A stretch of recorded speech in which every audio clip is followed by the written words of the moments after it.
Shalom. आप सभी को जय यीशु मसीह की।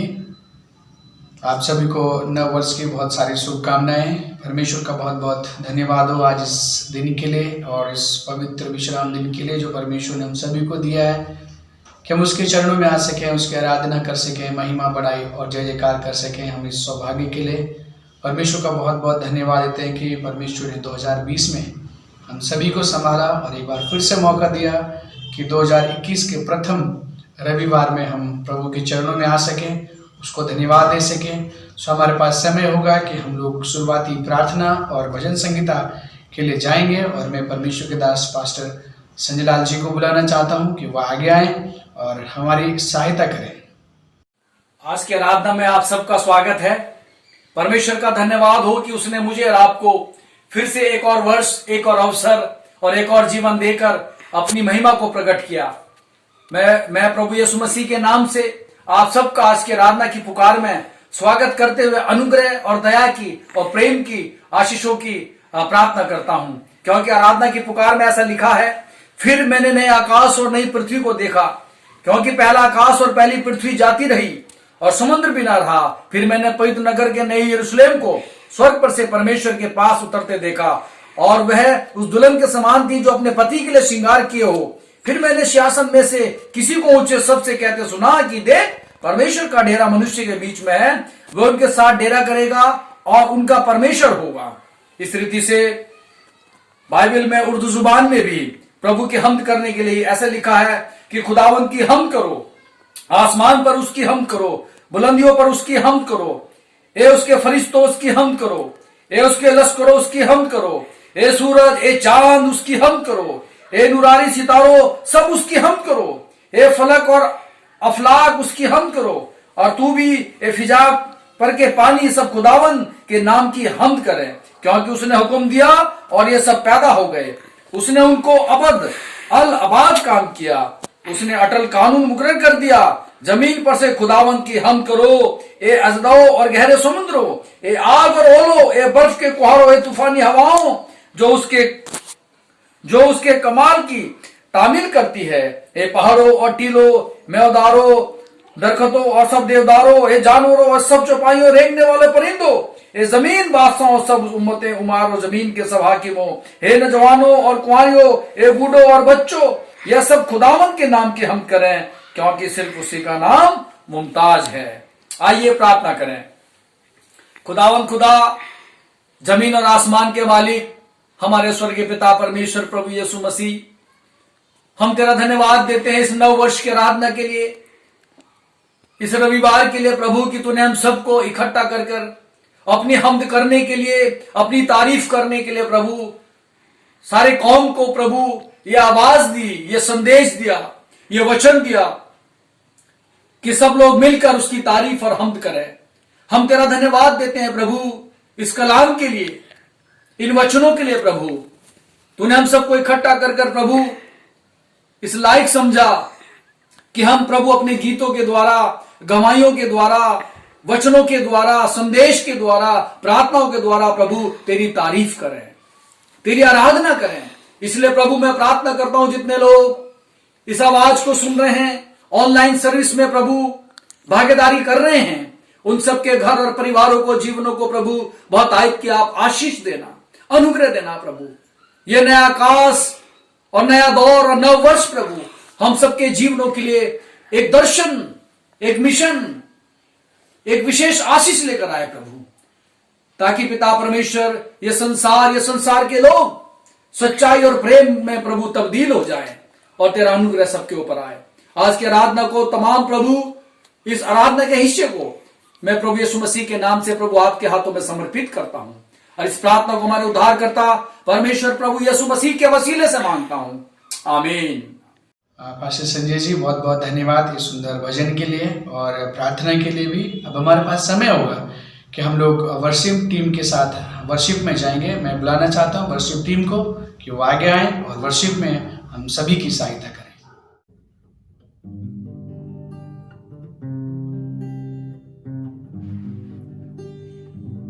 सबको हैप्पी न्यू ईयर। मैं आशा करता हूँ आप सब लोग खुश होंगे। हम परमेश्वर का धन्यवाद देते हैं इस सुंदर दिन के लिए। परमेश्वर का धन्यवाद देते हैं कि उसने हमारे जीवनों में एक नया वर्ष जोड़ा। और आइए हम उसकी आराधना और स्तुति में कुछ गीतों को गाएंगे, जैसा वचन में लिखा है, हे मेरे मन यहोवा को धन्य कहे, और जो कुछ मुझ में है वह उसके पवित्र नाम को धन्य कहे। भजन संहिता 103 ऐसा कहता है। इसलिए क्यों ना हम उसको धन्यवाद देते हुए उसके चरणों में आए और उसको सारा आदर दें और इन गीतों गाकर उसकी महिमा करें।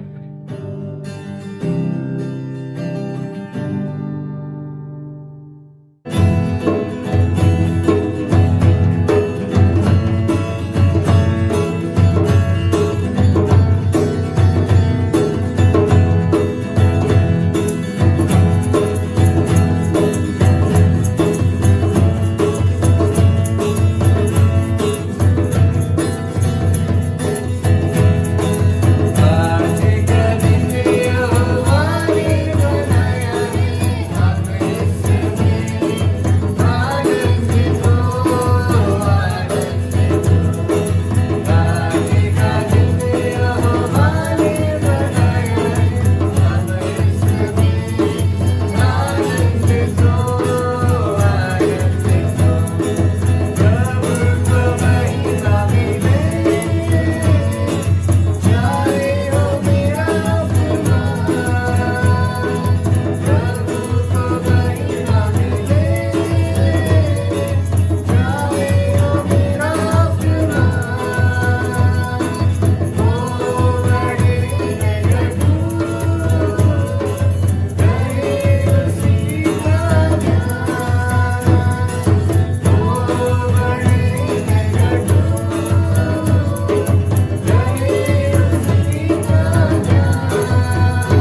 धन्यवाद देता हूँ कि उसने ये दिन दिखाया और उसकी महिमा के लिए, और उसने हमें संभाल के रखा 2020 में, और वो अब हमें 21 में संभाल के रखेगा। और हम एक इस गीत को गाएंगे और परमेश्वर की महिमा और आराधना और स्तुति करेंगे दिल से और मन से।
वर्ष हमें संभाला और इस वर्ष में हमें पहुंचाया, इसलिए हम सारे आदर और महिमा परमेश्वर को देंगे और उसके आराधना में हम गीतों को गाएंगे।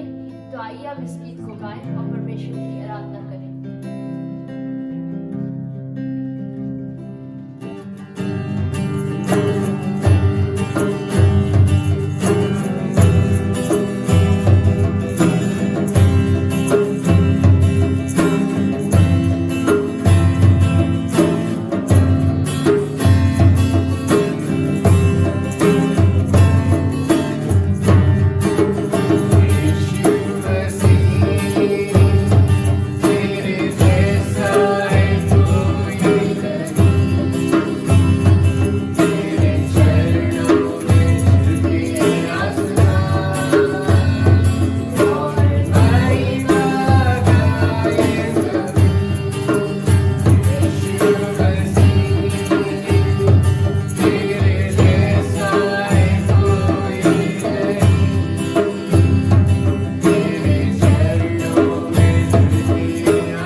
प्रभु जी धन्यवाद देते हैं आपके इस प्रेम के लिए कि आपने हमें ये नया वर्ष दिया।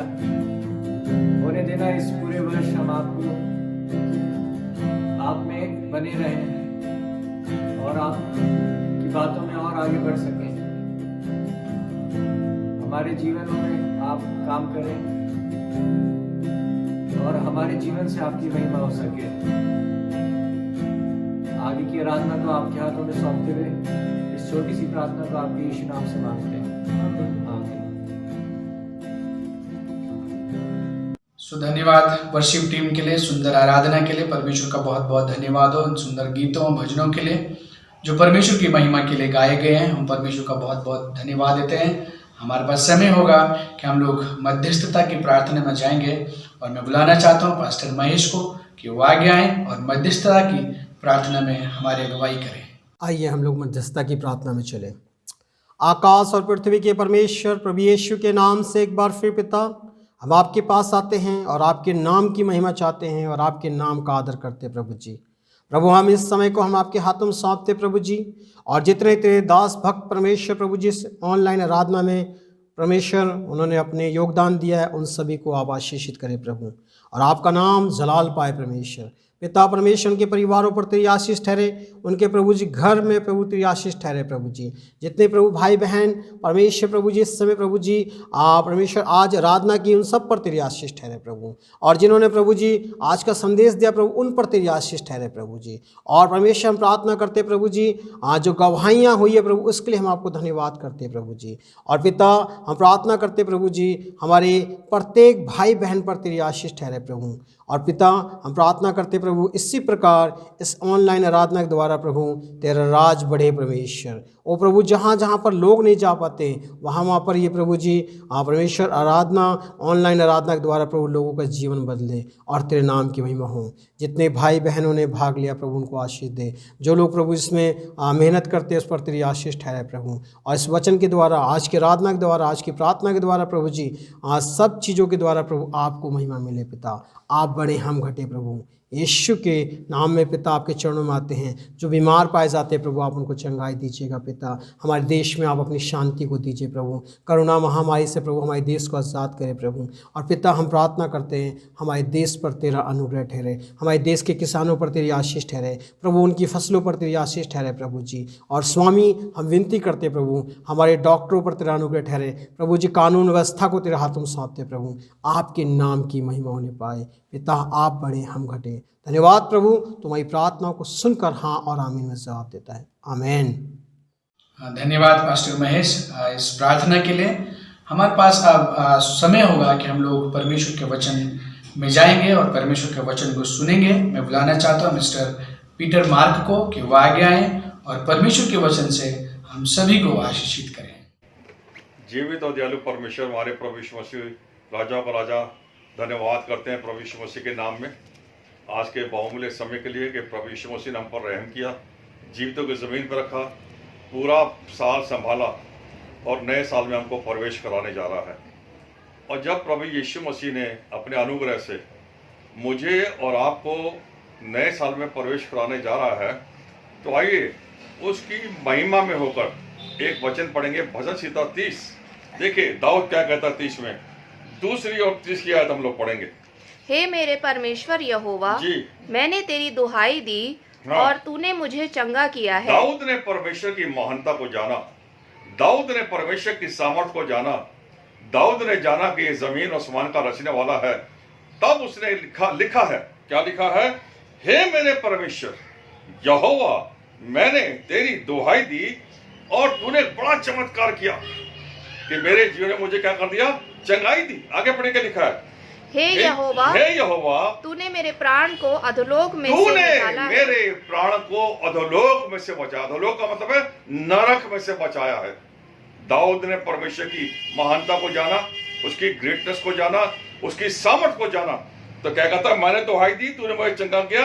हे यहोवा, तूने मेरे प्राण को अधोलोक में से निकाला और मुझको 2020 साल तक, मैं आज कह सकता हूं इस बात को दाऊद की तरह कि 2020 साल तक तूने मुझे जीवित रखा और मुझे कब्र में पड़ने नहीं दिया।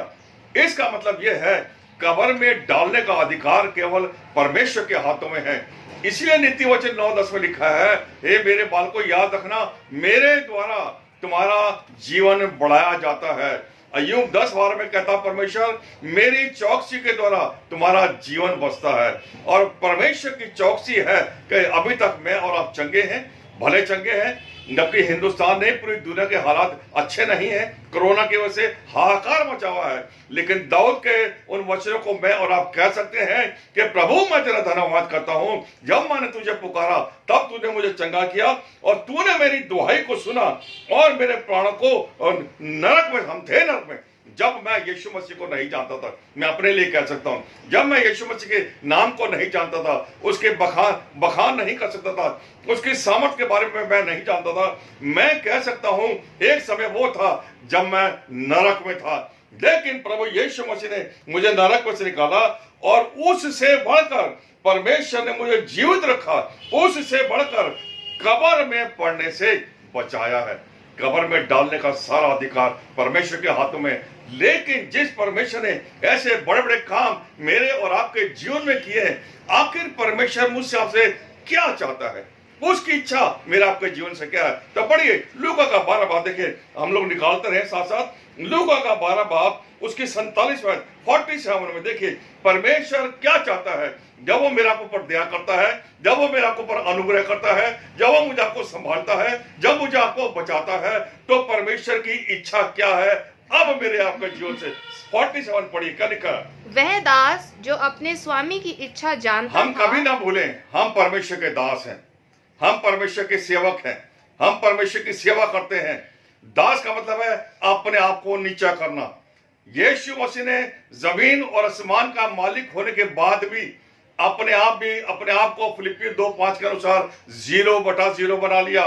परमेश्वर होने के बाद भी, इसलिए परमेश्वर का महान दास लूका क्या कहता है, वह दास यानी कि मैं और आप जो अपने स्वामी की इच्छा को जानता था, तैयार ना रहा और उसकी इच्छा के अनुसार ना चला, वो बहुत मार खाएगा। परमेश्वर से मार नहीं खाएगा। बाइबल कहती है जो उसकी इच्छा के अनुसार नहीं चला वो बहुत मार खाएगा। 48 में सुनिए, 48 में क्या लिखा है? 48 में लिखा है, परंतु जो नहीं जानकर मार खाने के योग्य काम करेगा वो थोड़ी मार खाएगा। मसीह समाज के लिए ज्यादा मार है अगर मैं और आप उसके वचन के अनुसार अपने जीवन को व्यतीत नहीं करते।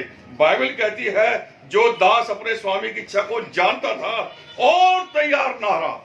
यीशु मसीह ने जानते थे क्या कहा? जागते रहो, तैयार रहो और परमेश्वर की आने की बाट को जोते रहो और निरंतर प्रार्थना में रहकर अपने अपने जीवनों को व्यतीत करो। बाइबल कहती है जो इच्छा को जानता था, मैं और आप परमेश्वर की इच्छा को जानते हैं।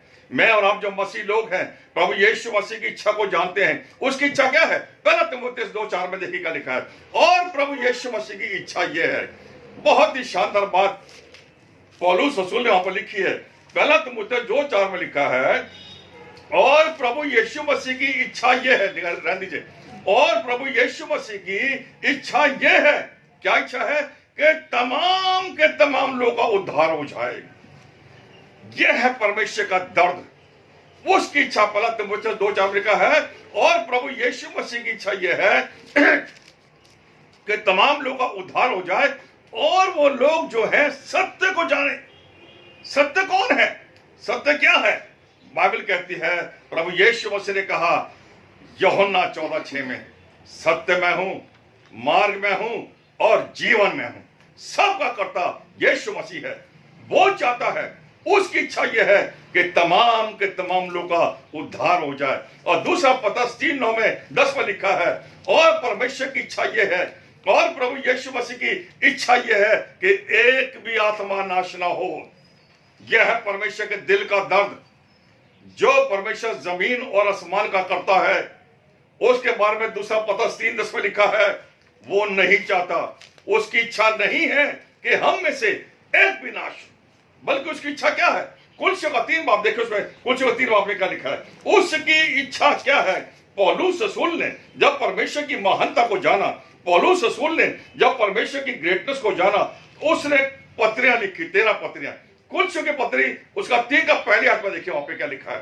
अतः जब तुम मसीह के साथ जिलाए गए, बाइबल कहती है और परमेश्वर की इच्छा यह है जब तुम यीशु मसीह के साथ जिलाए गए। कैसे जिलाए गए? मन फिराया, तौबा करी, बपतिस्मा लिया, नई सृष्टि बन गए। और जब मैं और आप नई सृष्टि बन गए तो मेरे प्यारे भाई बहनों, परमेश्वर का वचन कहता है और परमेश्वर की इच्छा ये है। परमेश्वर की इच्छा क्या है? पढ़िए आगे जल्दी से। तो स्वर्गीय वस्तुओं की जब खोज तुम में मसीह के रहो। साथ जिलाए गए तो क्या करना है? स्वर्गीय वस्तु की खोज। लेकिन आज इंसान काहे की खोज कर रहा है?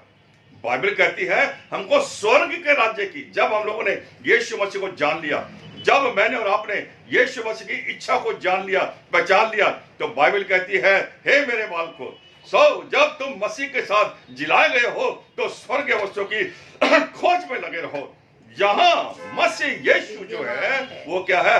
वर्तमान है, बैठा हुआ है, मेरे और आपकी आने की बाट को जोड़ा है, मेरे और आपके न्याय की तैयारी कर रहा है। यूहन्ना 5:22 और यूहन्ना 5:27 में लिखा है न्याय करने का सारा अधिकार केवल यीशु मसीह के हाथों में है। एक दिन आएगा हम सबको यीशु मसीह के हाथ में पड़ना पड़ेगा। जब न्याय होगा हम सबको परमेश्वर के सामने न्याय के लिए खड़ा होना पड़ेगा। और बाइबल कहती है मत्ती 25:19 में लिखा है वो दिन जब आएगा तो लिखा परमेश्वर हमसे लेखा लेगा। क्या मैं और आप जब साल के अंत में परमेश्वर की दया से आ गए हैं, क्या मैं और आप लेखा चुकाने के लिए तैयार हैं? अगर आज प्रभु यीशु मसीह मुझसे पूछे पीटर अपना लेखा दो, तो मैं क्या लेखा देने को दे सकता हूं? लेकिन मेरे बहनों, बाइबल सिखाती है मेरी इच्छा यह है, प्रभु यीशु मसीह कहता है मेरे दिल का दर्द यह है, जब तुम मसीह के साथ जिलाए गए हो तो स्वर्गीय वस्तु की खोज में रहो जहां प्रभु यीशु मसीह सिंहासन पर बैठा। आगे बढ़े के लिखा है जहाँ मसीह विद्यमान है। हाँ जी। और परमेश्वर के दाहिनी ओर बैठा है। आगे पढ़िए। पृथ्वी पर की नहीं। हाँ, ये परमेश्वर की इच्छा है, इस जमीन की नहीं। इंसान यही तो कर रहा है, केवल जमीन के ऊपर अपनी इच्छा को पूरी कर रहा है। हम अभी पढ़ रहे थे लूका 12:47 में कि जो लोग परमेश्वर की इच्छा को जानते हैं और वैसा नहीं करते जैसा परमेश्वर चाहता है, वो मार नहीं खाएंगे। लिखा है बहुत मार खाएंगे, बहुत मार खाएंगे। और उस बहुत मार से मुझे और आपको बचा सकता है ये केवल परमेश्वर का वचन। मेरे बहनों, जब मैंने अपने मन फिराया, तौबा करी, बपतिस्मा लिया, यीशु मसीह को जान लिया, और यीशु मसीह अपने कमीशन को पूरा कर अपना बलिदान देकर जी उठने के बाद आसमान पर पिता के दाहिने हाथ बैठ गया, तो आज भी परमेश्वर मुझे आपको सिखाता है। क्या सिखाता है? कि मुझको और आपको परमेश्वर की योजना में शामिल होकर अपनी इच्छा नहीं, प्रभु यीशु मसीह की इच्छा को पूरी करना। आगे बढ़े क्या लिखा जल्दी से। पृथ्वी पर की नहीं, ये जमीन पर की नहीं। एक बात मैं और कहता हूं यहाँ पे, इसे आगे चले जल्दी से। बाइबल कहती है रोमियो 8:12 में लिखा है जमीन पर, यहाँ पे पढ़े थे जमीन पर की नहीं। क्या लिखा है रोमियो 8:12 में? आप शरीर के कर्जदार नहीं बनना, शरीर के कर्जदार नहीं बनना, परंतु किसे कर्जदार बनना है? आत्मा के कर्जदार बनना। क्यों शरीर के कर्जदार ना बने? बाइबल कहती है अगर शरीर के कर्जदार बनोगे तो मरोगे, और आत्मा के कर्जदार बनोगे तो जी उठोगे। और गलतियों 6:8 में लिखा है जो शारीरिक दशा में है, जो आत्मा के अनुसार नहीं चल रहा। गलतियों 6:8 कहता है जो शारीरिक दशा में है वो परमेश्वर को अपने जीवन से कभी भी प्रसन्न नहीं कर सकते।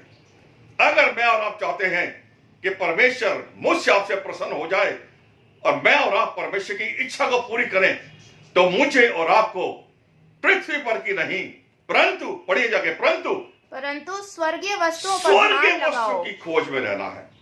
बाइबल कहती है पहला पतरस 2:10 में लिखा है पहले तुम कुछ निकालने की जरूरत नहीं है, पहले तुम कुछ भी नहीं थे। हम जानते हैं हम पहले कुछ भी नहीं थे। जब हम यीशु मसीह से दूर थे हम 0/0 थे मेरे प्यारे बहनों। लेकिन जब मैंने और अपने यीशु मसीह को जान लिया तो बाइबल कहती है मेरी इच्छा यह है, पहला पतरस 2:11 में, अब तुम संसारिक इच्छा से बचे रहो। निकालने की जरूरत नहीं है, मैं जल्दी आगे आ रहा हूं। मुझे और आपको जो संसारिक वस्तु हैं इनसे बाइबल कहती है पत्रियों में पृथ्वी पर की नहीं आसमान की चिंता करो। अब आगे पढ़े क्या लिखा है जल्दी से कुल 3 बात। हाँ जी। क्योंकि तुम तो मर गए, हम यीशु मसीह में बपतिस्मे के द्वारा जब पानी में डुबोए गए तो पुरानी बातें जाती रहीं। और दूसरा करंथियों 5:17 में लिखा है परमेश्वर की इच्छा, क्या इच्छा है? अब जो प्रभु यीशु मसीह में है, याद रखना, अब जो प्रभु यीशु मसीह में है वो नई सृष्टि है, पुरानी बातें जाती रही, देखो मैंने सब कुछ नया कर दिया। यीशु मसीह जब हमारे जीवन में आया तो सारी वो बुराइयां, सारी वो शारीरिक इच्छाएं, सारी वो दुनियादार की बातें हमारे जीवन में से प्रभु यीशु मसीह की आत्मा के द्वारा वो सब क्या हो गई? दूर हो गई। और परमेश्वर की जब मैं और आप इच्छा को पूरी करेंगे तो परमेश्वर मुझसे आपसे पहले होकर प्रेम करेगा। अगर मैं और आप यीशु मसीह की इच्छा को पूरी नहीं करेंगे, मैंने पढ़ा दिया कुछ बातों को कि उसकी इच्छा क्या है, उसकी इच्छा क्या है। न्यायों का 13 बाब निकालिए मेरे से, न्यायों का 13 का 5 में पढ़िए। परमेश्वर ने अपनी इच्छा को सिमसोन के माँ बाप के ऊपर प्रकट किया। अभी सिमसोन का जन्म नहीं हुआ, सिमसोन की जो माँ है अभी तक माँ नहीं बनी, क्योंकि बाइबल कहती है वो इस योग्य नहीं थी कि वो मां बन सके। उसको बाइबल में लिखा बांझ थी वो।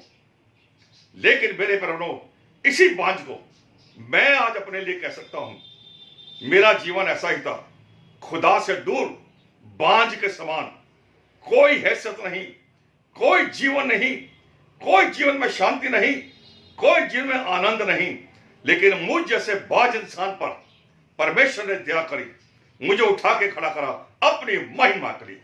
और आज मेरा, मेरी पत्नी का, मेरे तीनों बेटी का, मेरे दामाद का, बच्चों का, सबका एक ही कहना है, जिएंगे तो मसीह के लिए, मरेंगे तो मसीह के लिए। मेरे बहनों, परमेश्वर ने सिमसोन के माँ बाप के ऊपर इस बात को प्रकट करा कि तुम्हारे एक बेटा होगा, उस बेटे का नाम तुम सिमसोन रखना और उसको मेरी इच्छा बताना। क्या इच्छा प्रभु जी? उसको बताना कि परमेश्वर ने कहा है, मेरी इच्छा यह है कि वो इजरायलियों को, यहूदियों को फिलिस्तियों से क्या कराए? आजाद करा दे, बचाए, युद्ध करे इजरायलियों के लिए। मेरे बहनों, लेकिन बाइबल ने बताती है जब सिमसोन बड़ा हुआ, उसको परमेश्वर ने बल दिया, ताकत दी, उसके बाल नहीं कटे थे, क्योंकि बालों के अंदर, लटों के अंदर परमेश्वर अपनी सामर्थ्य दे रखी थी। और एक दिन ऐसा हुआ जब शेर का सामना उससे हुआ, शेर को उसने फाड़ दिया जैसे बकरी के बच्चे को फाड़ते हैं। लेकिन मेरे बहनों, जब इच्छा पूरी करने का समय आया तो बाइबल बताती है, न्यायों का 16 बाब में लिखा है, और वो दलीला से प्रेम करने लगा। निकाल 16 का 20 में निकाल देना। और वो दलीला से प्रेम करने लगा, यानी कि दुनियादारी से प्रेम करने लगा। दलीला जो है वो दुनियादारी को प्रकट करती है। परमेश्वर ने कहा था पवित्र रह के अपने जीवन को व्यतीत करना है और इजरायलियों के लिए लड़ना है, फिलिस्तियों का विरोध करना है और इजरायलियों को बचाना है। लेकिन मेरे बड़े ही दुख की बात है, जब एक जवान हुआ, जब परमेश्वर की सेवा करने का योग्य बना, दुनियादारी में फंस गया, दलीला से प्रेम करने लगा और परमेश्वर का क्रोध उसके ऊपर भड़क उठा। कैसे भड़का? जब उसने परमेश्वर की इच्छा को इग्नोर किया। बाइबल कहती है, न्यायों का 16:20 में लिखा है, एक दिन ऐसा हुआ, दलीला ने सिमसोन से पूछा, तेरी जो ताकत है उसका राज क्या है? और मेरे प्यारे बहनों, कोई नहीं जानता था, सिमसोन के अलावा कोई नहीं जानता था, उसके माँ बाप के अलावा कोई नहीं जानता था कि परमेश्वर ने इसकी ताकत को कहां रखा है। लेकिन जब दलीला के साथ वो रहने लगा, जब दुनियादारी में फंसकर अपने जीवन को बर्बादी की ओर ले जाकर लगा, तो लिखा दलीला ने उसके नाक में दम कर दिया जब तक उसने इस राज को नहीं बताया। और तब सिमसोन ने कहा, मेरे जो बाल हैं, मेरे जो सिर की लटे हैं, ये बचपन से कटे नहीं है, मेरे सिर पर उस तरह नहीं फिरा है, लेकिन जिस दिन भी मेरे बाल कट जाएंगे मैं आम इंसान हो जाऊंगा। और मेरे बहनों, बाइबल बताती है 16:20 में लिखा है, दलीला ने अपने पास उसको बिठा रखा था, उसके बालों में हाथ वो घुमा रही थी ताकि वो विरोधियों को आते हुए देख ना सके। और दलीला ने विरोधियों को बुलाया और उनसे कहा, सिमसोन मेरे पास है, आओ इसके बालों की लटों को काट दो, ये आम इंसान हो जाएगा। और बाइबल बताती है, जैसे ही विरोधियों ने आंखों को घेरा और उसकी बालों को काटा, उसने सोचा मैं पहले की नाई झपटूंगा और इन सबका नाश कर दूंगा। लेकिन अगर हम लोग 21-22 हाथ आ जाए तो वहां पे क्या लिखा है? 16 का 22 हाथ पढ़िए। तब पढ़िए। फलिश्तियों ने उसे हाँ। पकड़कर उसकी आंखें फोड़ डाली आगे पढ़िए। और उसे गाजा को ले जाके पीतल की बेड़ियों में जकड़ दिया जी। और वह बंदी गृह में चक्की पीसते लगा। बस उससे पहले लिखा है, उसके ऊपर हम लोग पढ़े 20 मिनट के बाद, वहां पर लिखा है और सिमसोन नहीं जानता था, जैसे उसके बाल कटे और सिमसोन नहीं इस बात को पहचान पाया कि परमेश्वर यहोवा जो है वो सिमसोन को छोड़कर चला गया। जैसे ही परमेश्वर ने छोड़ा, बाइबल कहती है विरोधियों ने पकड़ा, उनकी आंखों को फोड़ डाला, उसके पांव में बेड़ियों को डाल दिया और वो चक्की पीसने लगा। आप जरा सोचिए, एक पावरफुल इंसान जिसको परमेश्वर ने आत्मा का अभिषेक दिया, शेर को देखता बल उतरता। बाइबल कहती है 15वें चैप्टर में लिखा, 15-16 में हमें पढ़ने की उतरी न्याय में लिखा, एक दिन ऐसा हुआ कि बहुत से फिलिस्तीन ने उसको घेर लिया, लेकिन इसको एक गधे का जबड़ा मिला और उस गधे के जबड़े से 1000 फिलिस्तीन को मार डाला। इतना ताकतवर इंसान, आज उसकी आंखें फोड़ दी गई हैं, आज उसके पांव में बेड़ियां डाल दी गई हैं, आज वो चक्की पीछे लगा है। कारण केवल एक था, खुदा से दूर, खुदा की इच्छा को पूरी नहीं करा। बाइबल कहती है जो परमेश्वर की इच्छा को जानता है और परमेश्वर की इच्छा को पूरी नहीं करता, वो बहुत मार खाएगा। आज सिमसोन को बहुत मार पड़ी है यहाँ पर। और बाइबल बताती है जब वो बंदी गृह में रखा गया तो राजा ने एक दिन लोगों से कहा, आओ हम सिमसोन का तमाशा बनाएंगे। और सिमसोन के तमाशे को लिए एक स्टेडियम में उसको लाया गया। और बाइबल कहती है जब वो तमाशा दिखा रहा था, जब वो लोगों के सामने गार बजा रहा था, आंखें अंधी थी, लाचार था, कुछ कर नहीं सकता था, तब उसने एक लड़के से उसके पास खड़ा हुआ था, उससे कहा, ये जो स्टेडियम है जो खड़ा है पिलर के ऊपर, उस पिलर के पास मुझे लेके चल। और जब वो जवान सिमसोन को उस पिलर के पास लेके गया, तब उसने फिर आसमान की ओर अपनी आंखों को उठाया और कहा, हे परमेश्वर यहोवा, मैंने पाप किया है, मैंने तेरी इच्छा को पूरी नहीं किया, फिर भी मैं तुझसे कहता हूं, पुकारता हूं कि हे परमेश्वर, आज फिर मेरी सुधि ले। परमेश्वर की सुधि के बगैर हम लोग चल नहीं सकते। बाइबल कहती है, बताती है, जैसे सिमसोन ने प्रार्थना करी कि हे परमेश्वर मेरी सुधि ले, उसने उस पिलर को हिलाया, सिमसोन ने उस पिलर को हिलाया और सारा का सारा स्टेडियम था वही सब लोगों पर गिर पड़ा। और बाइबल कहती है जितने लोगों को यहाँ पर सिमसोन ने जीते जी मारा, उससे कहीं बढ़कर इस स्टेडियम के नीचे वो खुद भी मर गया, लेकिन बहुत से हजारों लोगों को नाश निकल गया, सबके प्राण निकल गए। मेरे बहनों, बार बार हम लोगों ने सुना होगा कि मैं और आप यूहन्ना 15:16 को हम लोग, यूहन्ना 15:5 को हम लोगों ने कई दफा पढ़ा होगा। याद रखना मेरे बच्चों, मुझसे अलग होकर तुम लोग कुछ नहीं कर सकते। हम सब जानते हैं प्रभु यीशु मसीह से जब अलग हो जाएंगे, काट डाले जाएंगे, फेंक दिए जाएंगे, सूख जाएंगे, आग में झोंके जाएंगे। प्रभु यीशु मसीह ने अपनी इच्छा को मेरे और आपके ऊपर इसलिए प्रकट नहीं करा कि हम फिर से सूख जाएं या काट डाले जाएं या आग में डाले जाएं। प्रभु यीशु मसीह ने मेरे और आपके लिए बलिदान जो दिया है वो इसलिए दिया है ताकि मैं और आप प्रभु यीशु मसीह की इच्छा को जाने और प्रभु यीशु मसीह की इच्छा को जाने। एक छोटा सा एग्जांपल मैं देता हूं, आपको जाना पहचाना है। दूसरा राजा 5 पे नमान कोड़ी के बारे में वहां पे लिखा है, सब लोग जानते हैं नमान कोड़ी के बारे में, हम लोग हजारों दफा सुन चुके होंगे। बाइबल कहती है नमान कोड़ी जब अलीशा के पास पहुंचा तो अलीशा ने उससे कहा, जा यरदन में 7 बार डुबकी मार। लेकिन जो नमान कोड़ी था वो क्रोध से भर गया। मैं सेनापति, मैंने तो सोचा था जब अलीशा सुनेगा कि सेनापति आया इतने बड़े देश का, तो आएगा उठ के मेरे पास भागा भागा और जहां कोड़ है वहां हाथ रखेगा और मेरे कोड़ को चंगा कर देगा। लेकिन अलीशा ने ऐसा नहीं किया, तो क्रोध से बढ़ गया, अपनी समझ का सहारा लिया। क्या कहता है, क्या जहां से मैं आया हूं क्या वहां की नदियां नहीं हैं जिनमें मैं डुबकी लगा सकूं? अपनी समझ का सहारा लेके कहता है। लेकिन धन्यवाद जो लोग साथ में थे उन्होंने नामान कोड़ी से कहा, हे नामान, बेशक तू ताकतवर है, बल है, ताकत है, जोर है तेरे पास, फिर भी जब खुदा के दास ने तुझे एक मामूली सा काम कहा है, जा यरदन में डुबकी मार, 7 बार डुबकी मार, तू अच्छा हो जाएगा। तो जा और ऐसा ही कर। और जब नामान ने ऐसा किया, हम सब जानते हैं, उसको चंगाई मिली। लेकिन जैसे ही चंगाई मिली, नामान ने धन दौलत रुपया पैसा उसको देना चाहा, लेकिन मेरे पैरवनों अलीशा ने कहा, मैं कसम खाता हूं, मैं जीवते परमेश्वर यहोवा की कसम खाता हूं, मैं कुछ भी नहीं लूंगा। गहजी सब देख रहा था। गहजी जानता था कि व्यवस्थापन 5 बाब और निर्गमन 20 बाब 2 जगह लिखा है, लालच मत करना, लालच मत करना। अपनी इच्छा को बता दिया था परमेश्वर ने, मेरे बहनों।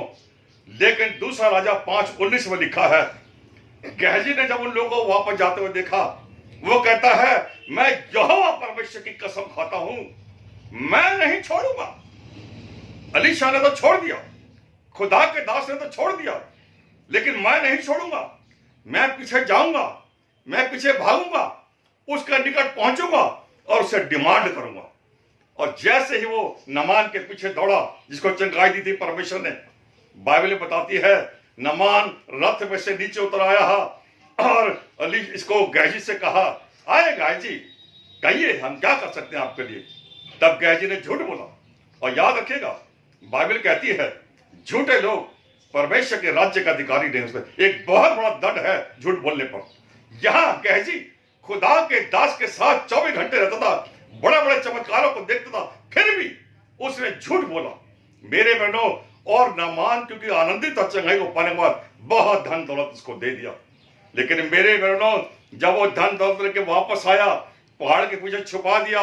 बाइबल में लिखा है, भजन संहिता 11:4 में लिखा है, परमेश्वर की जो आंखें हैं, परमेश्वर की जो पलकें हैं, वो रोज बरोज सारे इंसान को देखती हैं और जांचती हैं हमारा जीवन कैसे चल रहा है। रोज परमेश्वर की आंखें मुझे आपको देखती हैं। गहजी भूल गया, आसमान पर से राजाओं का राजा देख रहा है, लाया छुपा के रख दिया। अलीशा ने पूछा, गहजी कहां से आए? मैं तो यहीं घूमने गया था, झूठ बोला। लेकिन मेरे बहनों, अलीशा ने जबरदस्त गवाही दी। अलीशा ने क्या कहा, परमेश्वर यहोवा ने आसमान पर से मुझे सब कुछ प्रकट किया जो तूने उससे झूठ बोल कर दिया। और सुन गहजी, वो नामान का कोड़ केवल तुझे नहीं, तेरे वंश को भी लगेगा, तेरे वंश को भी लगेगा। इतना बड़ा श्राप परमेश्वर के दास ने दिया। और जैसा उसने कहा था वैसा ही हुआ। क्यों? क्योंकि गहजी जानता था हमको लालच नहीं करना। फिर भी इंसान आज लालच में ऐसा फंसा हुआ है, ऐसा फंसा हुआ है कि सारी बातों को जो परमेश्वर के वचन में लिखी है उनका एहसास नहीं कर पाता। लेकिन मेरे बहनों, बाइबल क्या कहती है, हम लोग लूका 12:47 पढ़ रहे थे, जो परमेश्वर की इच्छा को जानता है और वो ऐसा नहीं करता, वो बहुत मार खाएगा। अगर मुझको और आपको परमेश्वर की मार से बचना है तो मुझे और आपको वैसा जीवन व्यतीत करना है जिसमें परमेश्वर की इच्छा पूरी हो। हम जानते हैं मत्ती 6:10 में भी लिखा है, जहां प्रभु यीशु मसीह ने अपने चेलों को प्रार्थना करनी सिखाई। और मत्ती 6:10 में लिखा, हे पिता, जैसे तेरी इच्छा आसमान पर पूरी होती है वैसे ही तेरी इच्छा जमीन पर भी पूरी हो। मेरे बहनों, एक इंसान के बारे में कह के मैं जल्दी से खत्म करूंगा। बाइबल के बारे में हम लोग दाऊद के बारे में सब लोग जानते हैं। दाऊद एक ऐसा इंसान हुआ जिसके बारे में पृथ्वी 13:22 में लिखा है। बहुत बढ़िया बढ़िया शब्द लिखे हैं पृथ्वी 13:22 में। मैं इसी में खत्म कर दूंगा। देखिए वहां पे क्या लिखा है। दाऊद के बारे में प्रभु यीशु मसीह गवाही दे रहा है। क्या गवाही दी? मुझको मेरे मन के मुताबिक, मेरे मन के, जो जमीन आसमान का रचने वाला है, परमेश्वर क्या कहता है, मुझको मेरे मन के मुताबिक खुदा का एक ऐसा दास मिल गया है जो मेरी इच्छा को पूरी करेगा। पढ़िए करके से निकाल लिया आपने 13:22।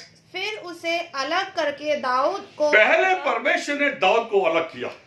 जब मैं और आप परमेश्वर की दया से नए साल में प्रवेश करने जा रहे हैं तो मुझको और आपको दुनियादारी की बातों से बचना है। इस बात का एहसास करते हुए कुल 3 में लिखा, सो जब हम लोग मसीह के साथ जिलाए गए तो हम आओ स्वर्गीय वस्तु की खोज में रहें।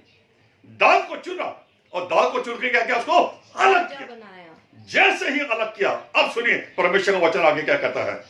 राजा बनाया, राजा बनाया, जिसके विषय में उसने गवाही दी, जिसके विषय में प्रभु यीशु मसीह ने गवाही दी। क्या गवाही दी? मुझे एक मनुष्य यिशै का पुत्र दाऊद मेरे मन के अनुसार मिल गया। मेरे मन के अनुसार। क्या आज मैं और आप कह सकते हैं? क्या हमारे बेटे और बेटे कह सकते हैं कि हम परमेश्वर के मन के अनुसार अपने जीवन को व्यतीत कर रहे हैं। हम कह सकते हैं जब मैं और आप अलगाव का जीवन व्यतीत करेंगे, जब तक दुनियादारी को छोड़कर अलग होकर अविश्वासी से दूर होकर अपने जीवन को व्यतीत नहीं करेंगे, मेरे बहनों, मैं और आप कभी भी परमेश्वर को प्रसन्न नहीं कर सकते। प्रसन्न होने का एक तरीका निकालने की जरूरत नहीं है। भजन संहिता 147:11 में लिखा है, परमेश्वर यहोवा अपने डरवैयों से क्या रहता है? प्रसन्न रहता है। दाऊद से परमेश्वर प्रसन्न हुआ, सुलेमान से परमेश्वर प्रसन्न हुआ, और उसके बारे में शिवा ने क्या दी? गवाही दी। शिवा की जो रानी थी उसने गवाही दी। क्या गवाही दी? सुलेमान के लिए।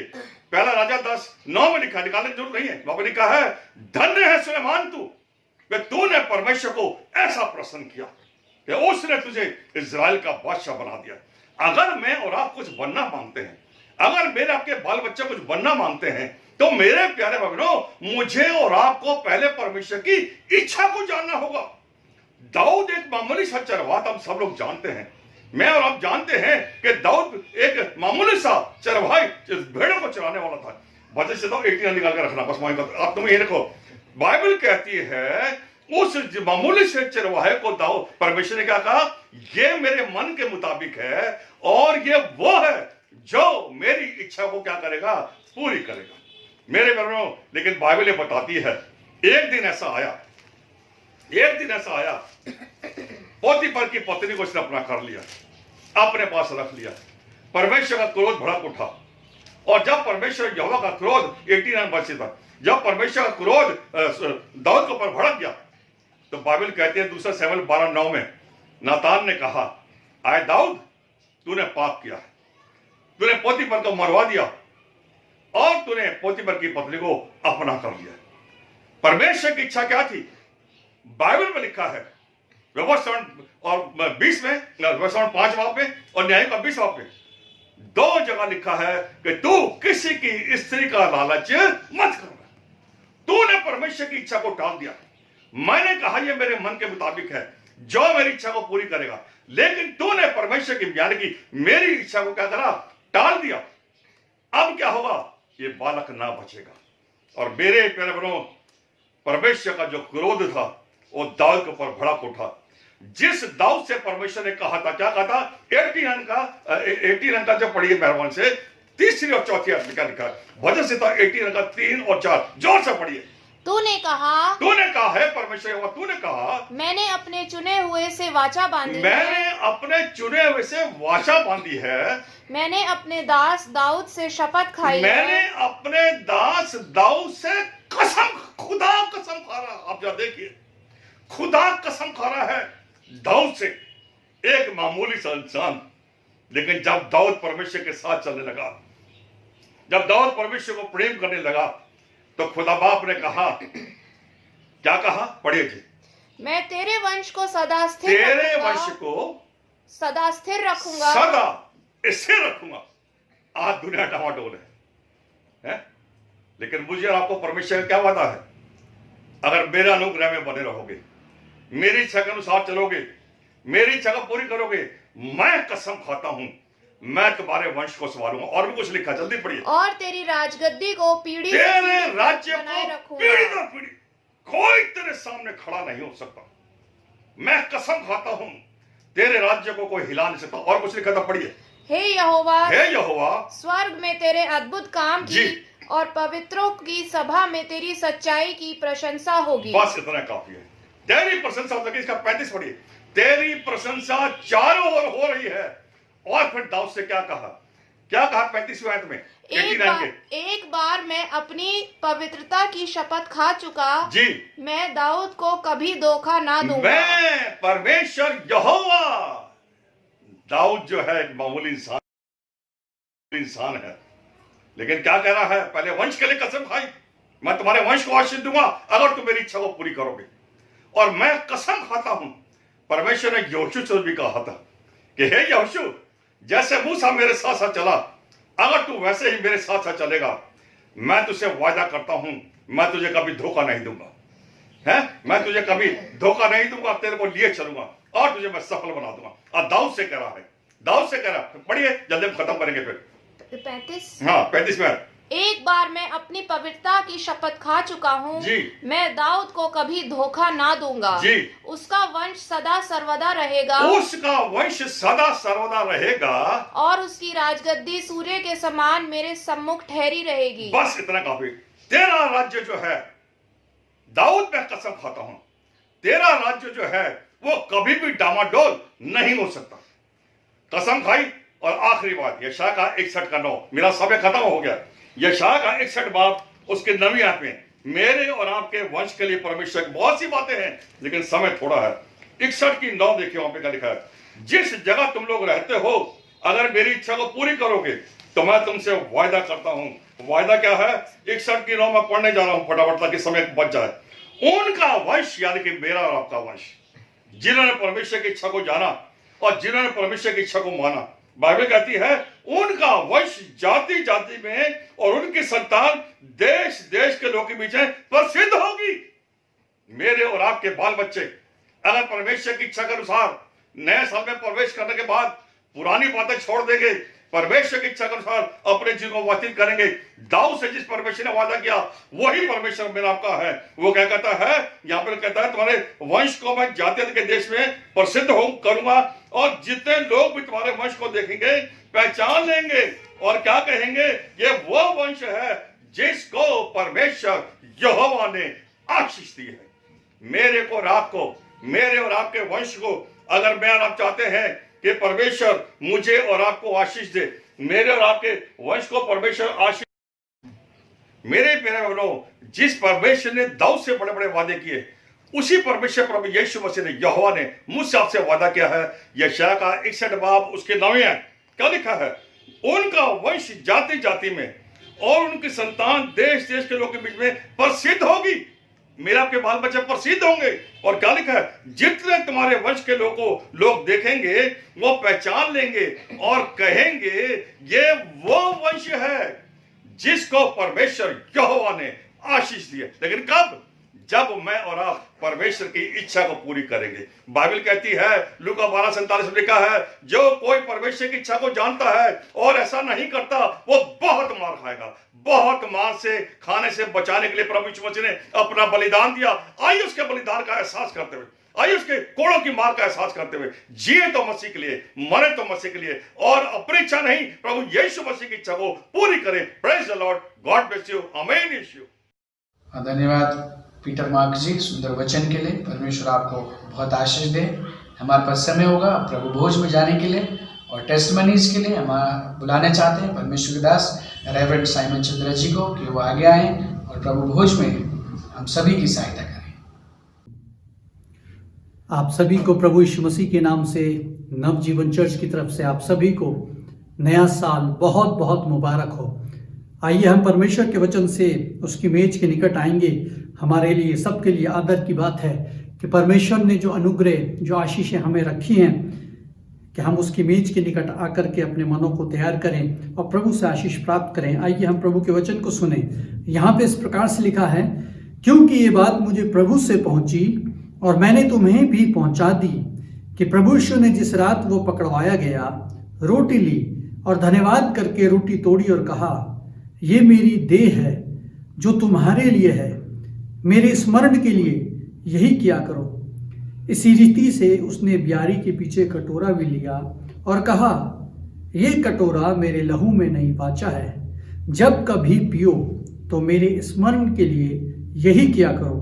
क्योंकि जब कभी तुम इस रोटी को खाते और इस कटोरे में से पीते हो तो प्रभु की मृत्यु को जब तक वो ना आए प्रचार करते हो। इसलिए जो कोई अनुचित रीति से प्रभु की रोटी को खाए या उसके कटोरे में से पिए, वो प्रभु की देह और लहू का अपराधी ठहरेगा।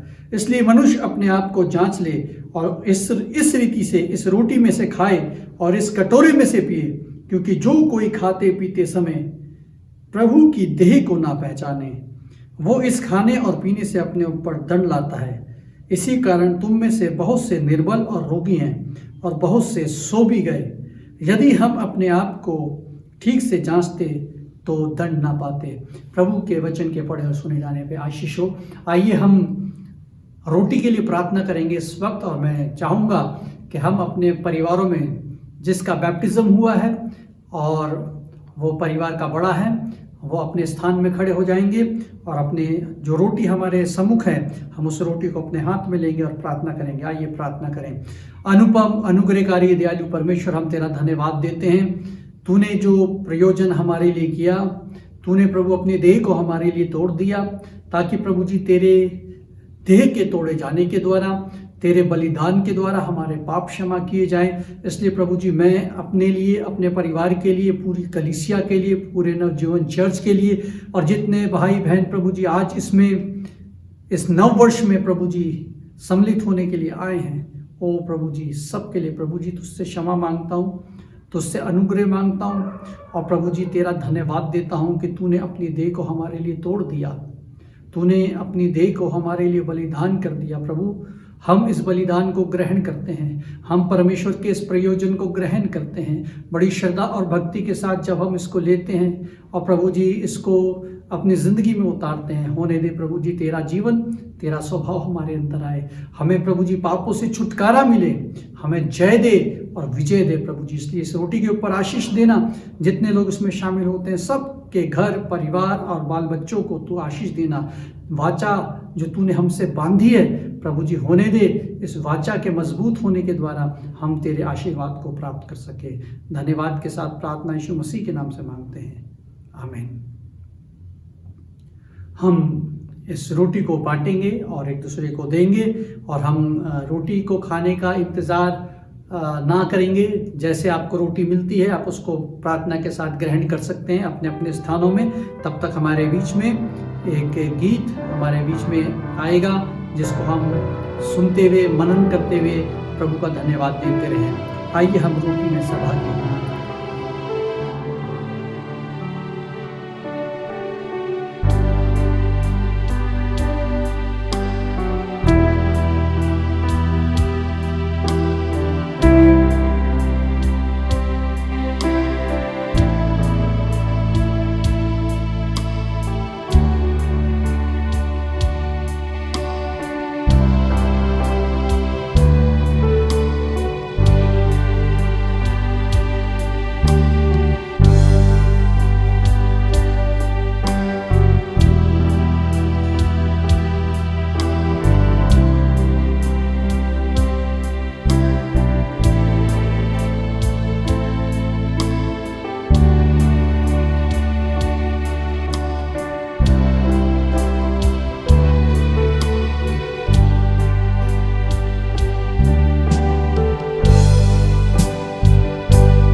मुझे आशा है कि आप सभी ने रोटी में सहभागी हो गए।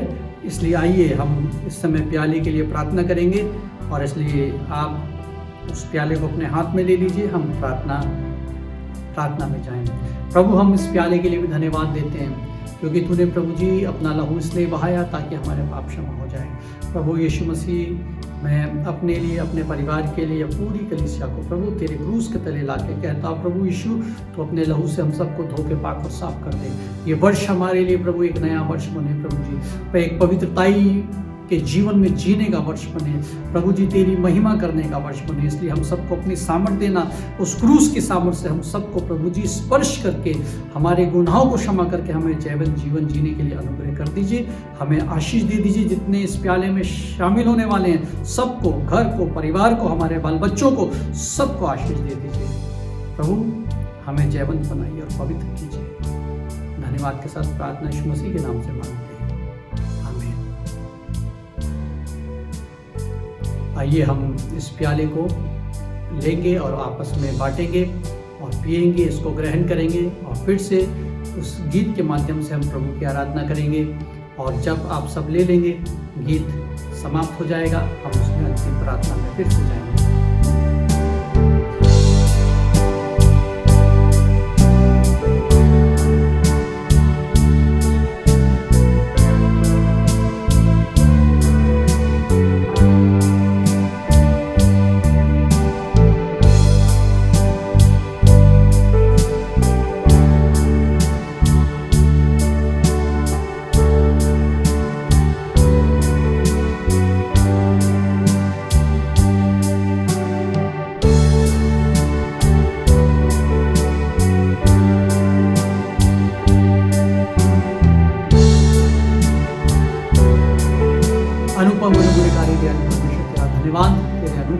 तेरी दया के लिए, तेरी भलाइयों के लिए। प्रभु बीते हुए वर्ष तू हमारे साथ रहा और प्रभु नए वर्ष में तूने अपना अनुग्रह किया, तूने अपनी बड़ी दया करी। प्रभु हमें एक नया दिन दिखाया और फिर से अपने लहू के द्वारा, अपने बलिदान के द्वारा उस वाचा को तर और ताज़ा किया। होने दे प्रभु जी, हम वाचा की वो संतान हैं जिसको तूने अपने खून से मोल लिया है, खून से खरीदा है। इसलिए प्रभु जी, हमें तेरी संतान होने के नाते प्रभु संसार में जीने के लिए, बढ़ने के लिए और प्रभु कैसे हमें आगे चलना और जीना है, प्रभु अगुवाई करना, हमारा मार्गदर्शन करना, हमें अपना बल और सामर्थ्य से भरपूर और परिपूर्ण करना। प्रभु अपना मार्गदर्शन देना।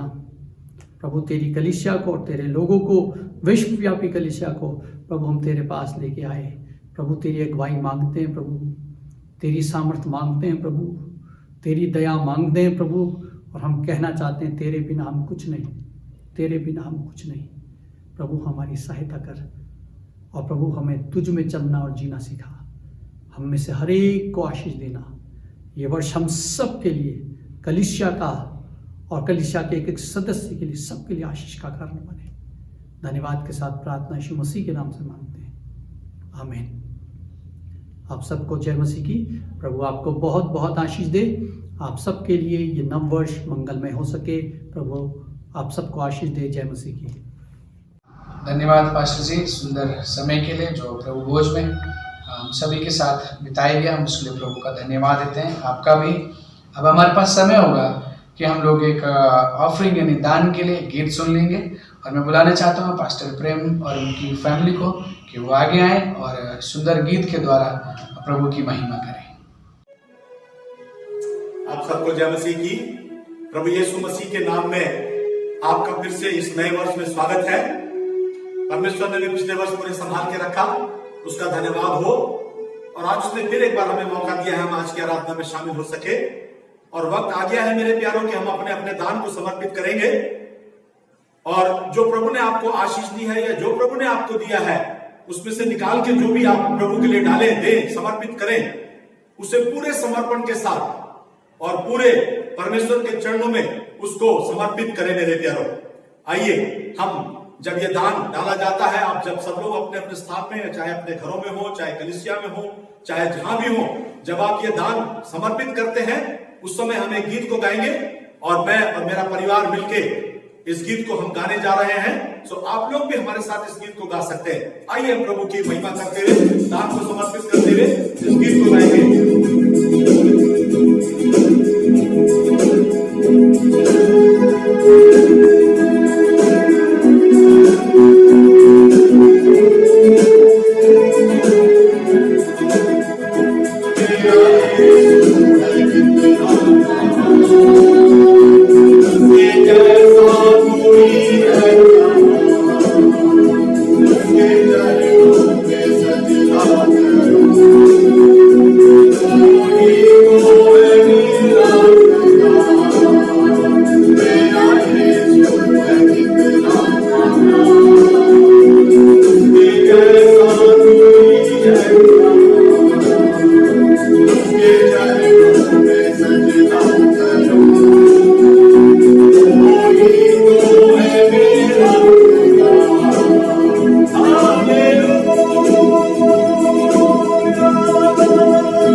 Say याद करे, क्या है इंसान जो तुझसे प्यार करे, क्या है इंसान जो तुझसे याद करे, क्या है इंसान जो तुझसे प्यार करे, क्या है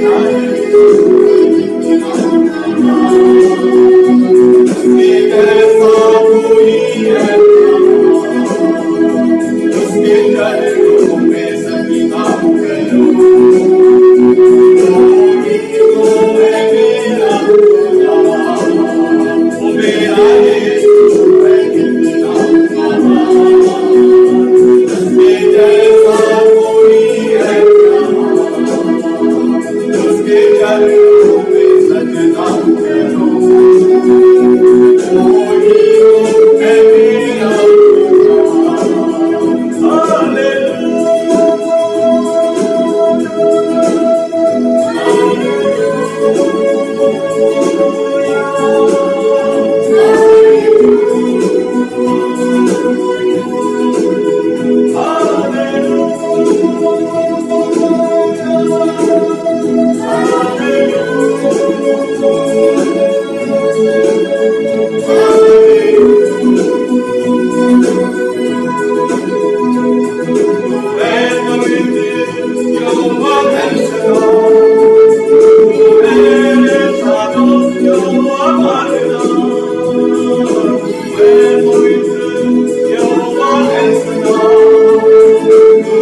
कोई है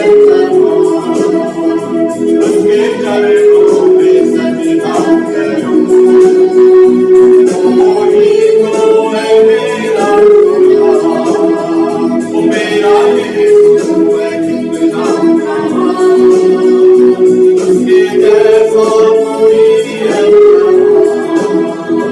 उसके चरणों में सजदा करो, कोई तो है मेरा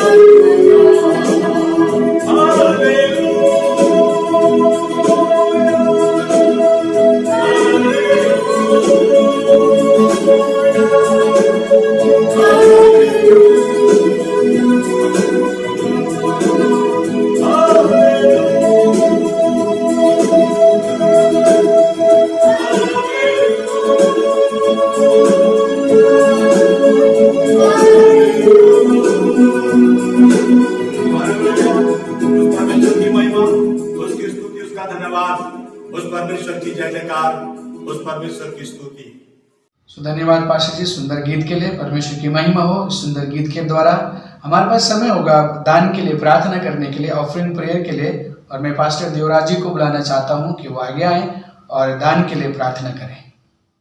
जय मसीह। आइए हम लोग इस समय भेंटी के लिए प्रार्थना करेंगे, ऑफरिंग के लिए प्रार्थना करेंगे। महिमा के प्रभु तुझे धन्यवाद करते हैं क्योंकि तेरे वचनों के अनुसार हम लोग जितने भी ऑनलाइन से जुड़े हैं प्रभु, तेरे चरणों में जो भेंटी दशांश लेके आए हैं प्रभु परमेश्वर, इसको छू और शुद्ध कर प्रभु परमेश्वर। तेरे वचनों के अनुसार लेके आए हैं प्रभु, इस जितना भी हो प्रभु इस भेंटी और दशांश से तेरी महिमा होने पाए, तेरे राज्य की बढ़ोतरी होने पाए प्रभु। तुझे धन्यवाद प्रभु परमेश्वर पिता, इस भेंटी के लिए, दशांश के लिए, सभी थोक के लिए धन्यवाद करते हुए विनती मांगते हैं नाजत के यीशु कृष्ण के नाम में, आमीन। धन्यवाद पास्टर देवराज जी प्रार्थना के लिए। अब हमारे पास समय होगा कि हम लोग अपोस्टल क्रीड में जाएंगे और मैं मिस्टर शुभम को बुलाना चाहता हूं कि वो आगे आएं और अपोस्टल क्रीड में हम सभी की सहायता करें। आइए अभी हम सब अपने स्थानों पर खड़े होंगे और अपने दाहिने हाथ को उठा करके एक साथ प्रेरितों का विश्वास बोलेंगे। मैं विश्वास करता हूँ सर्वशक्तिमान पिता परमेश्वर पर, जिसने आकाश व पृथ्वी की रचना की, और उसके इकलौते पुत्र हमारे प्रभु यीशु मसीह पर कि वह पवित्र आत्मा की सामर्थ से देहधारी होकर कुंवारी मरियम से उत्पन्न हुआ, पिलातुस पिलातुस के राज्य में दुख उठाया, क्रूस पर चढ़ाया गया, मारा गया और गाड़ा गया, अधोलोक में गया, तीसरे दिन मृतकों में से जी उठा, स्वर्ग पर चढ़ गया और सर्वशक्तिमान पिता परमेश्वर के दाहिने हाथ बैठा है, जहां से वह जीवितों व मृतकों का न्याय करने को आएगा। मैं विश्वास करता हूँ पवित्र आत्मा पर, विश्वासियों की मंडली पर, संतों की संगति पर, पापों की क्षमा, देह के जी उठने और अनंत जीवन पर। आमीन। धन्यवाद शुभम, सुंदर समय के लिए, और परमेश्वर का धन्यवाद हो। हमारे पास समय होगा कि हम लोग प्रभु की प्रार्थना और बेनिडिक्शन में जाएंगे। मैं परमेश्वर के दास पास्टर राजू जॉन जी को बुलाना चाहता हूं कि वो आगे आए और बेनिडिक्शन और प्रार्थना में हम सभी की सहायता करें। आइए हम सब प्रार्थना करें। हे हमारे पिता, तू जो स्वर्ग में है, तेरा नाम पवित्र माना जाए, तेरा राज्य आए, तेरी इच्छा जैसे स्वर्ग में पूरी होती है ऐसे ही पृथ्वी पर भी पूरी हो। हमारे रोज की रोटी तू आज हमें दे, और जिस प्रकार हमने अपने अपराधियों को क्षमा किया है वैसे ही तू भी हमारे अपराधों को क्षमा कर। हमें परीक्षा में न ला, परंतु बुराई से बचा, क्योंकि राज्य, पराक्रम और महिमा सदा तेरी ही है। आमीन। अब पिता परमेश्वर का प्रेम, प्रभु यीशु का अनुग्रह और पवित्र आत्मा की सहभागिता हम सब के साथ और जितने भी लोग हमारे साथ इस सभा में जुड़े उन सब के साथ मसीह यीशु के दूसरे आगमन तक होती रहे। आमीन। प्रभु आप सबको आशीष करे, आपको और आपके परिवार को नवजीवन चर्च की तरफ से हैप्पी न्यू ईयर। धन्यवाद पास्टर राजू जॉन, सुंदर समय के लिए और प्रार्थना के लिए भी। अब हमारे पास समय होगा कि हमारे पास कुछ सूचनाएं हैं, कुछ अनाउंसमेंट हैं, और मैं पास्टर नोएल को बुलाना चाहता हूं कि वो आगे आए और सारी सूचनाएं हम सभी तक पहुंचा दें। सबको जय मसीह की, और सबको हमारे पूरा परिवार की तरफ से आप सबको नया साल मुबारक हो। परमेश्वर ने हम सबको बिल्कुल जीवित और बिल्कुल सुरक्षित रखा है।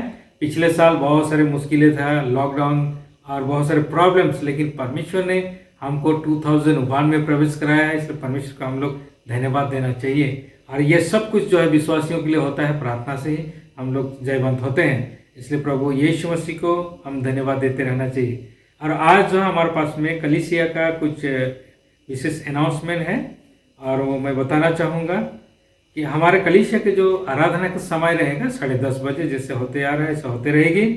और एनजेसी का हमारा जो प्रशिक्षण है, बाइबल प्रशिक्षण चल रहा है, और हर बृहस्पतिवार को रात 8:20 में जूम के द्वारा प्रशिक्षण आ रहा है, और ये बहुत स्मूथ चल रहा है। बहुत लोग इससे लाभवान हो रहे हैं, और बहुत लोग जो है इससे बहुत आशीषित हुए हैं। और हम लोग अभी बहुत सारी चीज़ें परमेश्वर ने बिल्कुल उनका जो सीक्रेट्स है हमारा आगे में खोल रहा है कि कलीसिया कैसे चलना चाहिए। और इसलिए ये प्रशिक्षण में जो सिखाने वाले हमारे अगुए हैं उनके लिए बहुत प्रार्थना करने की ज़रूरत है कि परमेश्वर और भी बेहतरीन से उनके द्वारा हम तक उनको वचन पहुंचाए, इसलिए उनके लिए भी प्रार्थना करते रहना चाहिए, और ताकि सही सही तैयारी के साथ में परमेश्वर के वचन हम तक पहुंचे। इसलिए इस प्रशिक्षण के लिए हम लोग लगातार प्रार्थना करते रहना चाहिए। और हर जो है कलीसिया के जो दान और हदिया है, दशवांश है, उन सबको सही से रिकॉर्ड रखना चाहिए, ताकि हम सही समय में उनको ऑडिट कर सकेंगे, और इसके द्वारा परमेश्वर के नाम को महिमा मिलेगा। और मंडली के सेवकाई के लिए आप लोग प्रार्थना करते रहिएगा। सब कुछ जो है सही समय में परमेश्वर हम सबको उस काम करने के लिए अगुवाई देगा। इसलिए मंडली हर एक हमारे जो ब्रांच चर्चेस है उन सब के लिए भी प्रार्थना करना चाहिए, ताकि आने वाला दिन में बहुत सारे आत्मा प्रभु हम सबको जोड़ दें, इसलिए प्रार्थना करते रहना चाहिए। और एक प्रार्थना का विषय है जो हमारा प्रार्थना योद्धा जो आप लोग सबके लिए प्रार्थना करते रहते हैं, और उनके आगे में अगर आपको कोई भी निवेदन हो, प्रार्थना का विषय हो, तो आप लोग बता सकते हैं, ताकि हमारे प्रार्थना योद्धा जो लगातार आपके लिए प्रार्थना करते हैं। और हम देखते हैं पिछले साल में बहुत सारे प्रॉब्लम्स दिखाई दिया, लेकिन प्रार्थना के द्वारा सब कुछ संभव हो गया, और परमेश्वर काम कर रहा है, इसे हमें विश्वास करना है। इसलिए हमको कोई भी विषय हो, आपको डरने की जरूरत नहीं है, प्रार्थना का विषय रख सकते हैं, और हमारे प्रार्थना योद्धा लगातार आपके लिए प्रार्थना करते हैं। और चर्च के काम, जो मदर चर्च है उसका काम भी थोड़ा रुका हुआ है, तो उसके लिए भी प्रार्थना करते रहिए। और सहायक हाथ आगे बढ़ाइए ताकि वो जल्दी जल्दी काम खत्म हो जाए और परमेश्वर के नाम को महिमा मिले। और अंत में बताना चाहूँगे कि सुरक्षित रहिए, प्रभु के लहू से ढकते रहिए और सब एक दूसरे से प्यार मोहब्बत से सबको आगे बढ़ाइए और प्रभु के नाम को ऊंचा उठाइए। और इसके साथ में हम सबको फिर से थैंक यू कहते हैं। इस साल में प्रभु आप सबको सुरक्षित ले चले, यही हमारा प्रार्थना है। सूचना इतनी समाप्त करते हैं। परमेश्वर का बहुत बहुत धन्यवाद हो आप सभी पार्टिसिपेट का। परमेश्वर आप सभी को बहुत आशीष दे, सुनने वालों को आशीष दे और हम सभी परमेश्वर की इस आराधना से आशीषित हैं, इसलिए प्रभु का बहुत बहुत धन्यवाद देते हैं। मैं आशा करता हूँ प्रभु ने आप सभी को बहुत आशीष दिए हैं और हम मिलकर परमेश्वर के नाम को यूं ही आगे बढ़ाएं, एक दूसरे के लिए प्रार्थना करते रहें और एक दूसरे के साथ बने रहें। आप सभी को जय यीशु मसीह की। परमेश्वर आप सभी को बहुत सारी आशीष दे।